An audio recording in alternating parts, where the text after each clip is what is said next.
और इसी के साथ हमारा एक्सरसाइज 6.1 का जो कि लास्ट क्वेश्चन है और जो कि हमारा बहुत इजी वे में हो जाएगा, क्योंकि इसी के साथ 5 क्वेश्चन हमारे खत्म हो चुके थे और आज मैं लास्ट क्वेश्चन करवा के एक्सरसाइज 6.1 खत्म कर देता हूं।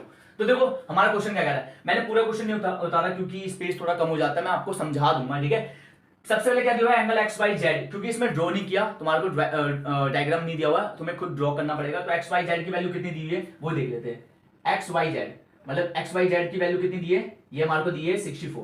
मान लो ये एक्स हो गया, ये वाई हो गया, हमारा जेड हो गया। ठीक है, अब ना एक्स वाई से एक लाइन प्रोड्यूस हो रही है, मतलब आगे थोड़ा बढ़ रहा होगा। ठीक है, उसका नाम क्या रख देते हैं, उसका नाम एक काम करते हैं, उसका नाम रख देते हैं पी, क्योंकि पी बोला था किताब में, तुम देख लेना। ठीक है, पी प्रोड्यूस कर दिया और इसमें ये भी बोला हुआ है कि इसमें से ना बीच में से एक लाइन निकलेगी और इसको नाम क्यू दे देना। बोला नहीं है लेकिन ड्रॉ करना पड़ेगा, मैं तुम्हें समझा दिया मैंने। एक्स वाई से एक प्रोड्यूस होती है पी और इसमें बीच में क्यू। अब इसको नाम देते हैं एंगल 1 और एंगल 2। और पहले किताब में गिवन दे दिया है कि जो लाइन की है ना इक्वल बाइसेक्ट कर दी है, मतलब एंगल 1 और एंगल 2 पहले ही से बता दिया गिवन है। तो मैं लिख देता हूं सॉल्यूशन में यहां पर स्टार्ट कि एंगल 1 इक्वल टू एंगल 2 पहले से गिवन दे दिया, गिवन। ठीक है भाई, ओके।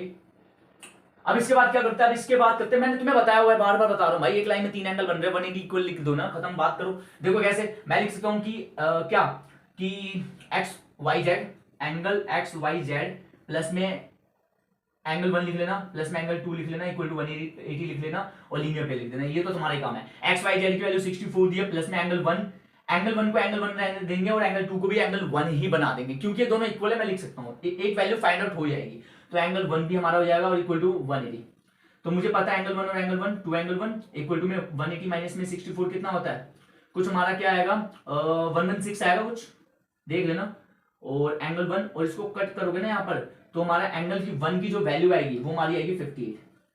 कितनी आएगी, एंगल 1 की वैल्यू 58 आएगी। तो इसी के साथ हमारी एंगल 1 और एंगल 2 की वैल्यू 58 निकल चुकी है, क्योंकि एंगल 1 की वैल्यू हमने निकाल ली और एंगल 1 इक्वल एंगल 2 के था, तो एंगल 1 की वैल्यू 58 है, तो एंगल 2 की वैल्यू भी 58 होगी। ठीक है, अब इसके बाद क्या करते हैं, इसके बाद हमारे को निकालना क्या था, एक्स वाई क्यू। अब देख लेते हैं एक्स वाई क्यू कहां पर है, एक्स वाई क्यू मतलब भाई एक्स वाई क्यू में तो एंगल 1 और 64 आ रहा है, मतलब हमारे को निकालने के लिए एक्स वाई क्यू निकालना है ना, तो उसके लिए निकालने के लिए क्या करेंगे, एंगल 1 प्लस 64 कर देंगे।